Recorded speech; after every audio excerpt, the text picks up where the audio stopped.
Assalamu alaikum, dear students. Dear student, in our yesterday class we discussed about momentum. Previous lecture में हमने momentum के बारे में study किया था, उसका फार्मूला और उसका फोर्स के साथ रिलेशन को स्टडी किया था. आज का लेक्चर है law of conservation of momentum. There are different laws in physics. One of the most important law is of conservation. आपने law of conservation of energy भी सुना होगा. कंजर्वेशन, कंजर्व मीन बाकी रहना. Law of conservation of momentum, जैसा कि हम जानते हैं मोमेंटम को P से डिनोट करते हैं. P is equal to mv. ये मोमेंटम का फार्मूला है. अब ये लॉ क्या है? इस लॉ की स्टेटमेंट है according to this law momentum of an isolated system, momentum of an isolated की एक्सप्लेनेशन मैं दूंगा. momentum of an isolated system of two or more bodies of two or more interacting bodies, more bodies remains constant, या हम कह सकते हैं remains conserved, या कह सकते हैं remains same according to this law. इस लॉ के according momentum of an isolated system of two or more bodies remains constant, more than two bodies. Isolated system क्या होता है? ऐसा सिस्टम जिसके ऊपर कोई एक्सटर्नल फोर्स एक्ट ना करे. अगर लेट्स सपोज ये एक बॉल है, स्फीयर है, बॉल है, मास m1 और ये वेलोसिटी u1 से मूव कर रही है. इसके सामने एक और बॉडी पड़ी है मास m2 और ये भी मूव कर रही है लेट्स सपोज u2 वेलोसिटी से. दोनों बॉडीज मूव कर रही हैं इन द स्ट्रेट लाइन. अगर ये दोनों बॉडी स्ट्रेट लाइन में मूव कर रही हैं और इनके ऊपर कोई दूसरी फोर्स एक्ट नहीं कर रही, तो हम कहेंगे this is the isolated system of two bodies. Okay, law of conservation of momentum की statement. According to this law, momentum of an isolated system of two or more than two bodies remains constant. Isolated system, the system of the bodies in which no external force act on them, is called isolated system. Consider we have two bodies of mass m1 moving with initial velocity u1 and mass m2 moving with initial velocity u2. Both are moving in the same line. अब देखिए दोनों एक ही direction में move कर रही हैं right पे. इसका मोमेंटम क्या होगा? m1 u1. इसका मोमेंटम क्या होगा? m2 u2. इसका मोमेंटम भी पॉजिटिव होगा क्योंकि राइट साइड पे मूव कर रही है. We have discussed in our previous lecture, if a body is moving in right hand direction, then the momentum of the body is taken as positive, and if the body is moving to the left hand direction, then the momentum of the body is taken as negative. So in this case both the bodies are moving in the same direction, right direction, so the momentum of both the bodies will be positive. ये है total momentum of this system. Let's suppose ये जो velocity है m1 की, this is much more greater than velocity of m2. तो क्या होगा? ये बॉल, ये स्फीयर तेजी से मूव करेगा और उसको अप्रोच करेगा और कोलिजन होगी. लेट्स सपोज ये कोलिजन हो गई, m1 m2 से आके स्ट्राइक कर गई. ऐसे ऐसे कोलिजन हो गई, दोनों स्ट्राइक कर गए. तो आपका क्या ख्याल है? m1 की वेलोसिटी वही रहेगी जो पहले थी? ना ना ना ना ना, चेंज हो जाएगी। लेट्स सपोज अब इसकी वेलोसिटी हो गई v1, तो इसकी वेलोसिटी जो पहले u1 थी, u2 थी, क्या वो u2 होगी? नो, इसकी हो गई v2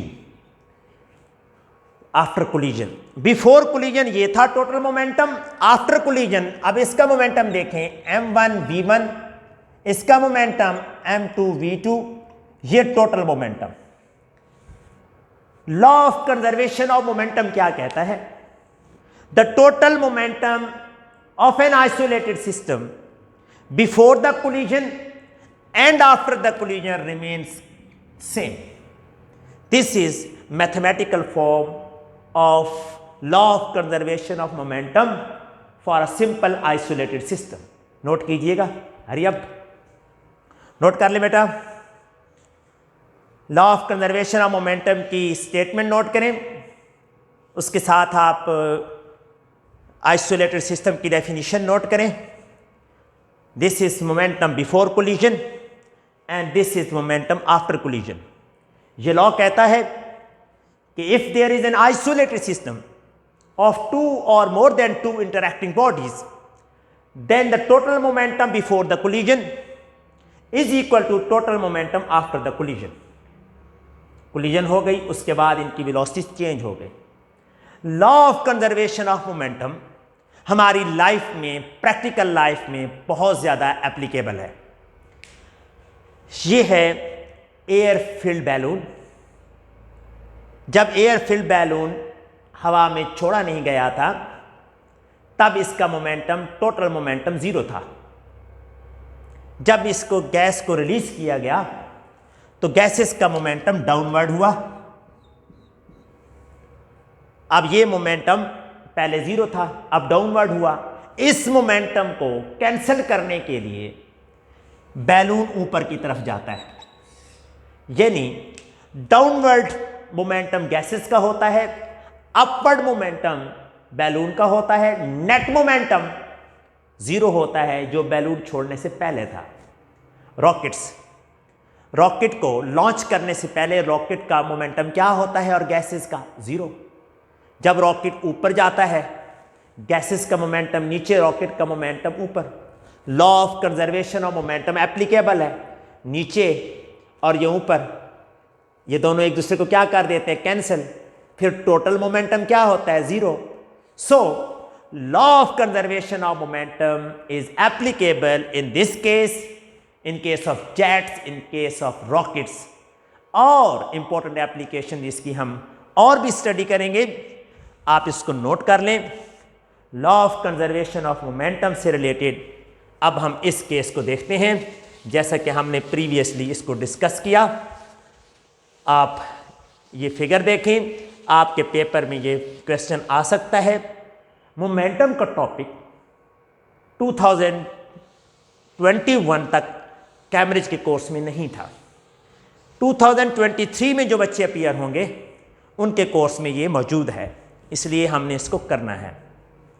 let's suppose this is an isolated system of two interacting bodies, no external force is acting on this system. This is a sphere, small sphere is moving in this direction with velocity u। अब इसका momentum क्या है? इस छोटे का mu। ये बड़ा sphere है, मैस m है, लेकिन मूव नहीं कर रहा। इसका मोमेंटम क्या होना चाहिए? जब मूव नहीं कर रहा तो इसकी वेलोसिटी क्या होगी? 0। u से डिनोट कर देते हैं। आप ये देखें कि दोनों को ऐड करते हैं m और u। इसका स्मॉल, ये छोटा मैस है तो स्मॉल m और स्मॉल u कर लेते हैं वेलोसिटी के लिए, बड़ा मैस है तो कैपिटल कर देते हैं। इसका मोमेंटम बन जाएगा mu। ओके, m भी है और u भी है, इनिशियल वेलोसिटी भी है। इसका मैस है लेकिन u नहीं है, 0 है, वो रेस्ट में है, तो ये ऐसे हो जाएगा। तो total momentum m, small m और स्मॉल u करना है टोटल मोमेंटम, और ये 0 हो जाएगा। This is total momentum before collision. Got it? Let's suppose we have an isolated system of two spheres, small sphere of mass m moving with initial velocity u in a straight line, its momentum is given here. A big sphere of mass capital M is at rest, it don't have any velocity, so its momentum is 0. Total momentum before collision is this one. अब हम total momentum after collision देखते हैं। Momentum after collision क्या होगा, देखें, ये strike कर गए, ये इधर बाउंस बैक हुआ, वो उधर गया, तो इसका मोमेंटम क्या होगा, देखिएगा, m और ये v। लेकिन आप ये चेक करें, इसकी डायरेक्शन इस तरफ है, तो यहां पे माइनस का साइन होगा, और इस तरफ ये क्या है जी, m और v। m और v स्मॉल है, इसके लिए स्मॉल किया हमने m v, और ये कैपिटल इसके लिए कैपिटल किया। ये है मोमेंटम बिफोर कोलिजन और momentum after collision. Law of conservation of momentum कहता है कि ये दोनों मोमेंटम सेम होने चाहिए, इक्वल होने चाहिए। हम इसकी न्यूमेरिकल एग्जांपल्स करेंगे तो ये कॉन्सेप्ट्स मजीद क्लियर हो जाएंगे। अब आपको यहाँ से इस फिगर से ये बात समझ आ जानी चाहिए कि अगर बॉडी रेस्ट में है तो उसका मोमेंटम 0, अगर बॉडी लेफ्ट साइड पे मूव कर रही है तो उसका मोमेंटम नेगेटिव, बाकी इसका मोमेंटम भी है। Law of conservation of momentum की एक एग्जांपल देखते हैं हम। ये देखिएगा, ये बड़ी इंपॉर्टेंट एग्जांपल है, इसको हमने सॉल्व करना है। आपको उम्मीद है कि स्टेटमेंट क्लियर होगी, नोट करें इसको, शाबाश। फिर हम इसको सॉल्व करते हैं, hurry up. Law of conservation of momentum. Look, as an example, suppose a truck of mass 60 kg, ये है 60 kg का truck, moving with velocity 3 metre per second, इसकी velocity है 3 मीटर पर सेकेंड। देख लें जी, एक ट्रक है जिसका mass 60 kg है, moving with initial velocity, moving with velocity 3 metre per second, sorry, collides with the couple, collides and couples यहां पे इसके साथ कोलाइड करता है और मिल जाता है with a stationary truck of mass 30 kg। The two move off together with the same velocity. अब दोनों इकट्ठे हो गए तो वेलोसिटी दोनों की सेम हो गई। आपने क्या फाइंड करना है, which we can find as follows, हमने इनकी वेलोसिटी फाइंड करनी है। सुने जी, पहले इसका मोमेंटम देखते हैं। इसका मोमेंटम क्या होगा, मैस मल्टीप्लाइड बाय वेलोसिटी। इसका momentum mass multiplied by velocity. Mass कितना है 60, मैं यूनिट पुट नहीं करूंगा अभी। वेलोसिटी कितनी है 3 मीटर पर सेकेंड। इसका momentum mass multiplied by velocity. इसका मैस तो है 30 लेकिन वेलोसिटी कितनी है 0, तो टोटल मोमेंटम कितना हो गया 180। ये तो 0 हो जाना है, 30 मल्टीप्लाइड बाय 0 0 हो जाएगा। ये है कोलिजन और कपलिंग से पहले मोमेंटम, ये 180 किलोग्राम मीटर पर सेकेंड। अब हम इसका देखते हैं। यहां पे देखें तो मैस दोनों के क्या हो चुके हैं, ऐड हो चुके हैं, और वेलोसिटी एक ही है। ये टोटल सिस्टम बन चुका है। टोटल सिस्टम का मोमेंटम क्या होता है, P is equal to mv। यहां m कितना हो गया 60 और 30 दोनों ऐड हो जाएंगे क्योंकि ये पूरा सिस्टम बन चुका है। 90 और v हमने फाइंड करनी है। एनी क्वेश्चन, ये हो गया clear. Law of conservation of momentum कहता है कि ये दोनों साइड्स इक्वल होनी चाहिए। Before the collision the momentum of isolated system before the collision and momentum of isolated after the collision same होने चाहिए। तो क्या होना चाहिए, ये दोनों साइड्स होनी चाहिए सेम, यानी 180 kilogram metre per second must be equal to 90 v। 180 ये वाली साइड इस वाली साइड से इक्वल होनी चाहिए, इक्वल हो गई। तो दोनों की वेलोसिटीज देख लेते हैं, फाइंड कर लेते हैं। 180, ये 90 इधर आके डिवाइड हो जाएगा, कितना आंसर आएगा? 2 मीटर पर सेकेंड। इसका मतलब है कि अगर दो ऑब्जेक्ट एक सिस्टम का पार्ट हो, आइसोलेटेड सिस्टम का, तो उनका मोमेंटम हम इस तरीके से कैलकुलेट कर सकते हैं।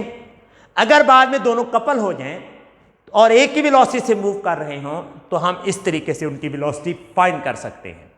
This is practical application of law of conservation of momentum. Note कर लें बेटा। इस केस में क्या किया, दो ट्रॉलीज या दो ट्रक्स हैं, दोनों मूव कर रहे हैं, ये मूव कर रहा है, वो रेस्ट में है, इसका मोमेंटम निकाल लिया, बाद में ये दोनों कपल हो गए, मैस बढ़ गया और हमने इन दोनों की वेलोसिटीज फाइंड कर ली।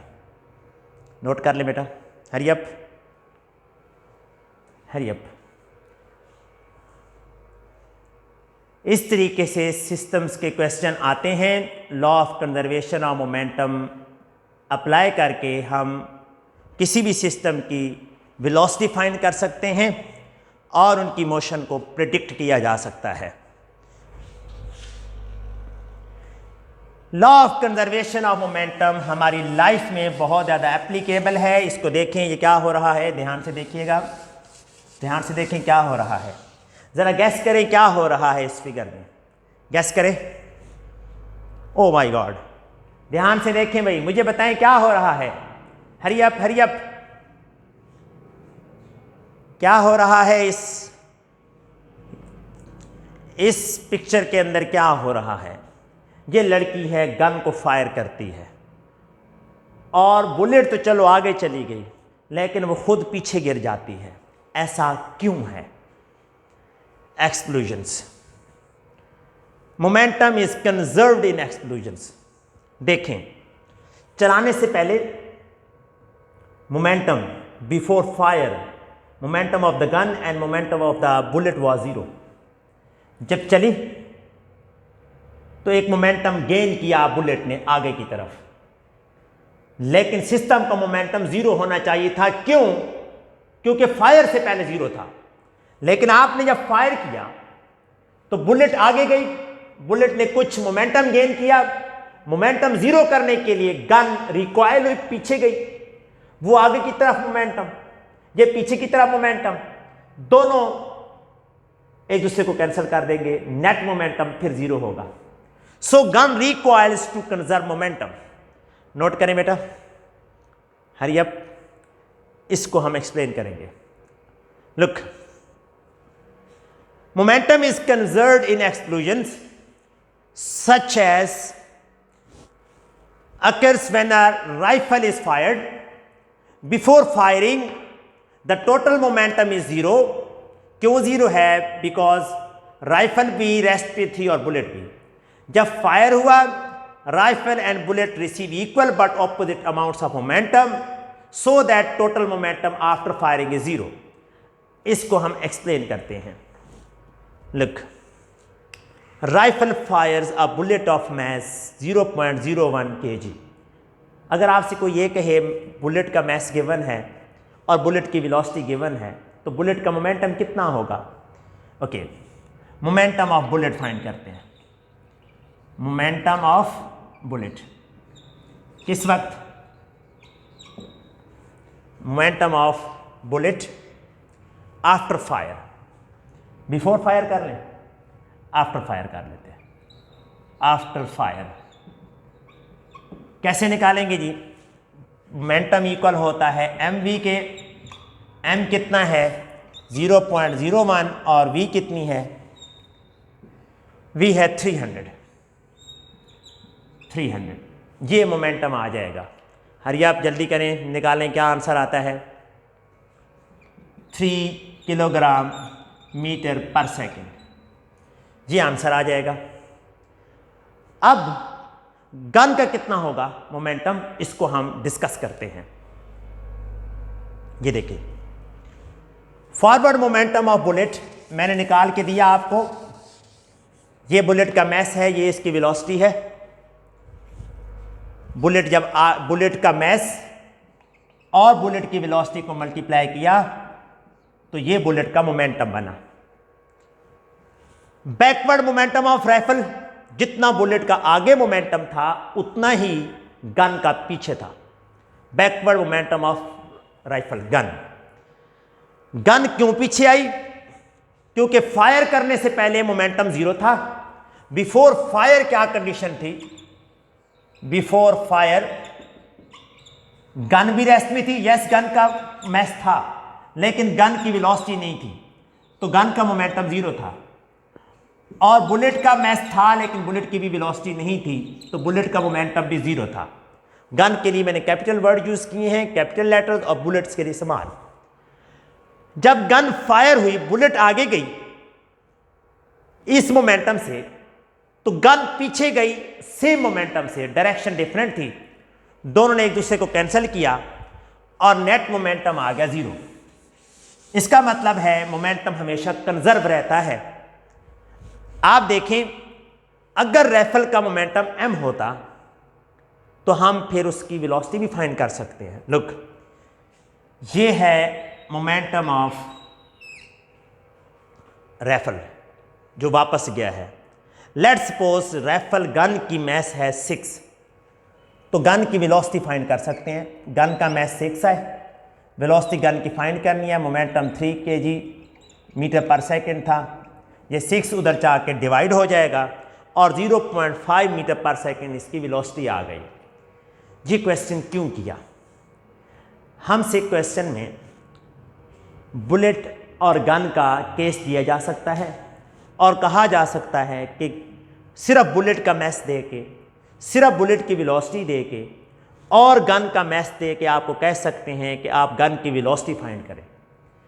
पहले हमने बुलेट का मोमेंटम फाइंड किया, वही मोमेंटम किसका था? गन का था, लेकिन ऑपोजिट डायरेक्शन में। जब वही मोमेंटम गन का था तो क्या हो गया हमारे पास?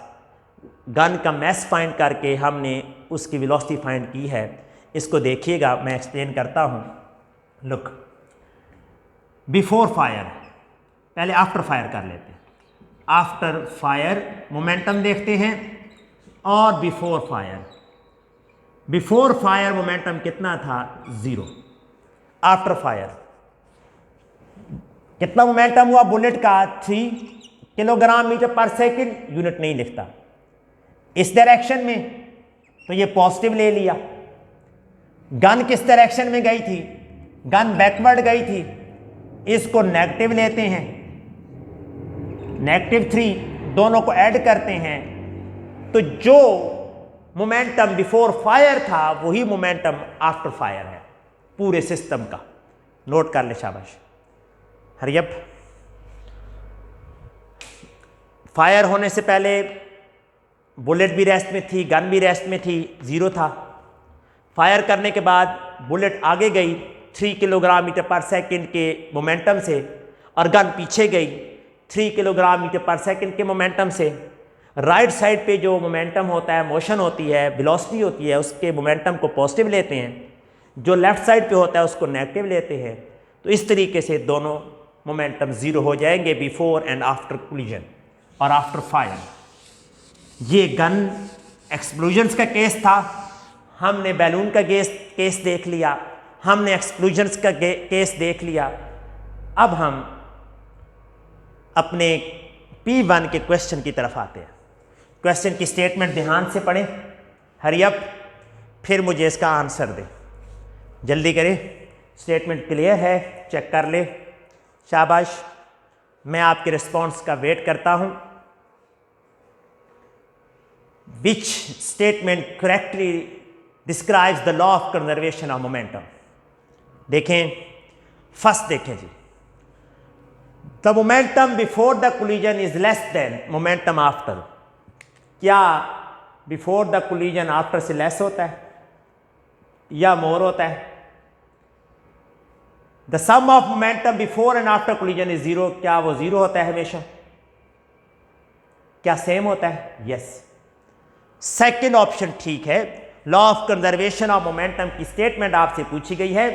According to law of conservation of momentum, the momentum before the collision, isolated system होना जरूरी है। The momentum of isolated system before the collision is same as the momentum after the collision. Note करें बेटा, hurry up. इसके बाद ये important question है जो आपने सॉल्व करना है। क्वेश्चन की स्टेटमेंट देख लें, आपने सॉल्व करना है ये क्वेश्चन, हरी अप। इस क्वेश्चन को आपने सॉल्व करना है। क्वेश्चन की स्टेटमेंट नोट करें, हरी अप।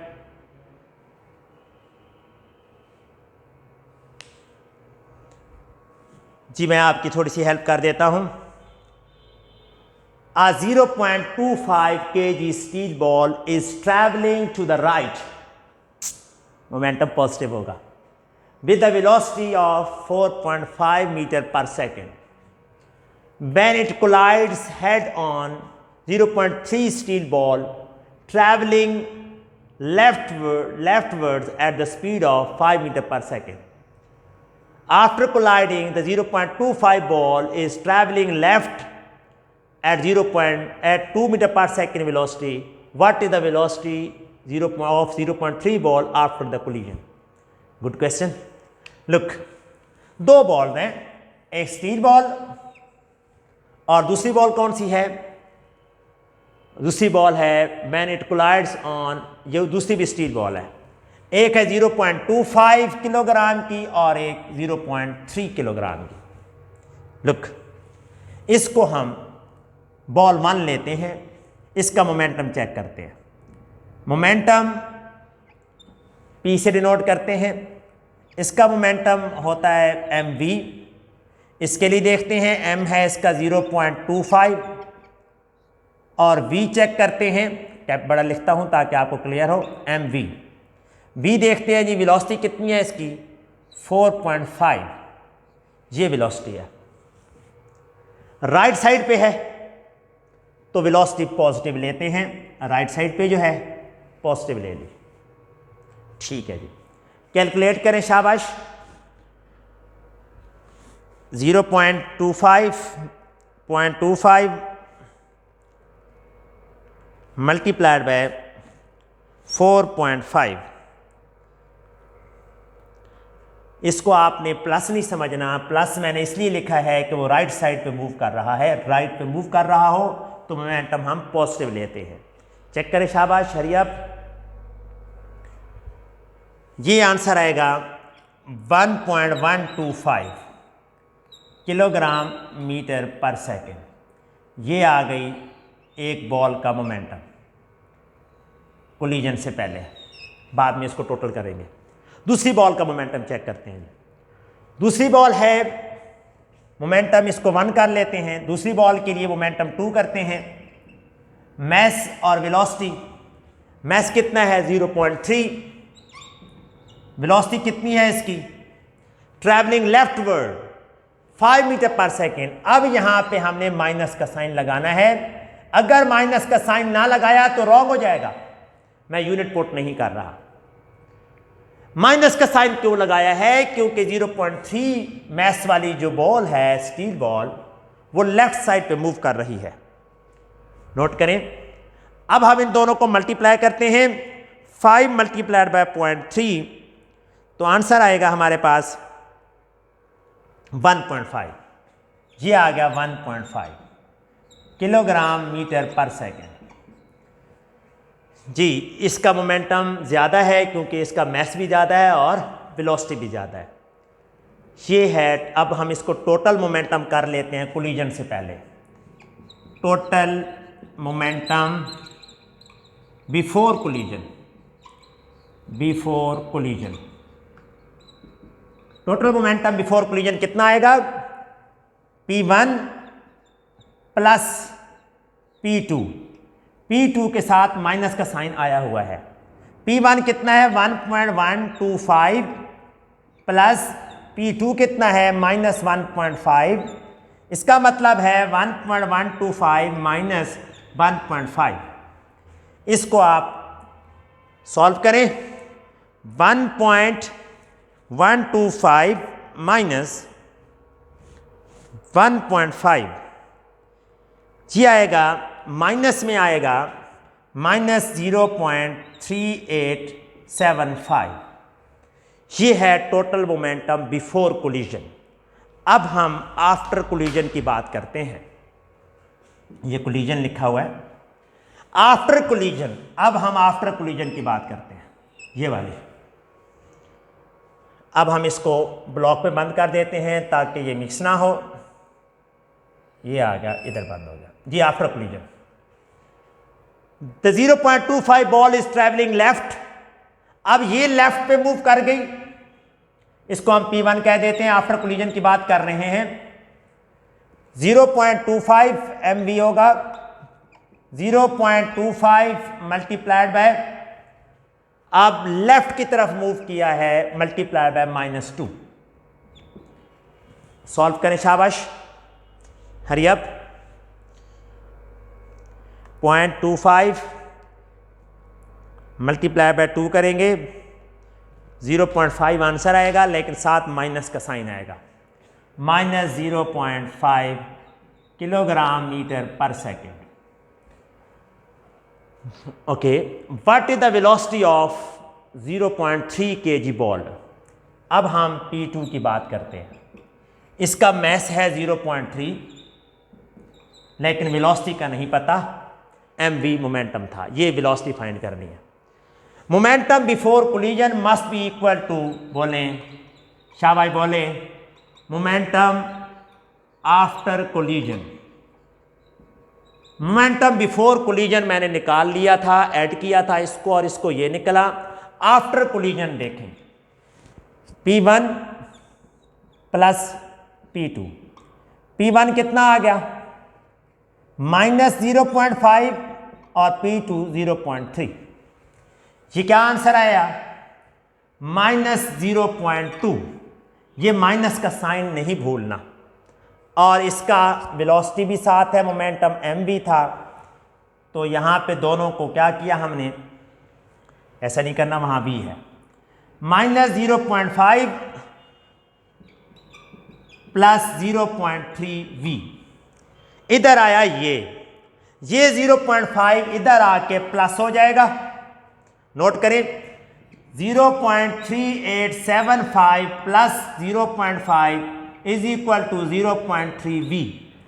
जो आंसर आएगा उसको 0.3 से आप डिवाइड करेंगे तो आपके पास वेलोसिटी आ जाएगी इस बॉल की, यहाँ पे। नोट करें, शाबाश, क्वेश्चन नोट कर लें। फिर आपने इस क्वेश्चन को खुद से सॉल्व भी करना है। पहले इसका मोमेंटम निकालना है, फिर दूसरी बॉल का मोमेंटम निकालना है। मोमेंटम निकालते हुए ख्याल करना है कि लेफ्ट वर्ड होगा तो माइनस का निशान लगाना है। नोट करें, शाबाश, हरी अप।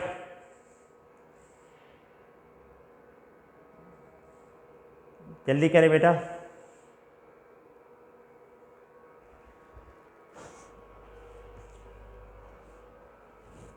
रिपीट कर देता हूं आपके लिए। ये है मैस, ये वेलोसिटी, मोमेंटम आ गया, राइट साइड पे था तो वेलोसिटी पॉजिटिवली, ये मैस और ये वेलोसिटी।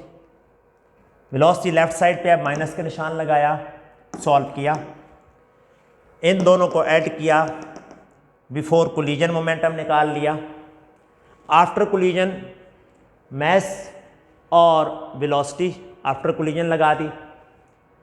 दूसरी बॉल का मैस गिवन था, वेलोसिटी नहीं गिवन थी, इन दोनों को ऐड किया तो आफ्टर कोलिजन मोमेंटम आ गया, इक्वल रखा और सॉल्व किया। वेल स्टूडेंट्स, हमारा टॉपिक ऑफ डिस्कशन मोमेंटम था। ये इन द एंड जो है वो आपका आंसर आना है। कैलकुलेट करें, शाबाश, हरी अप।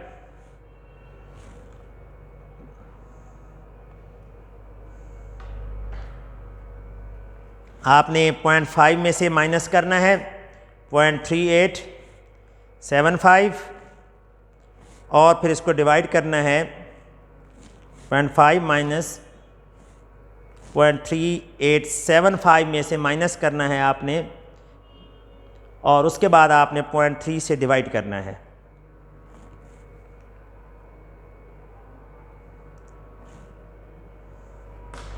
वेल स्टूडेंट्स, ये हमारा आज का टॉपिक ऑफ डिस्कशन था। हमने मोमेंटम डिस्कस किया, प्रीवियस लेक्चर में और आज हमने डिस्कस किया law of conservation of momentum.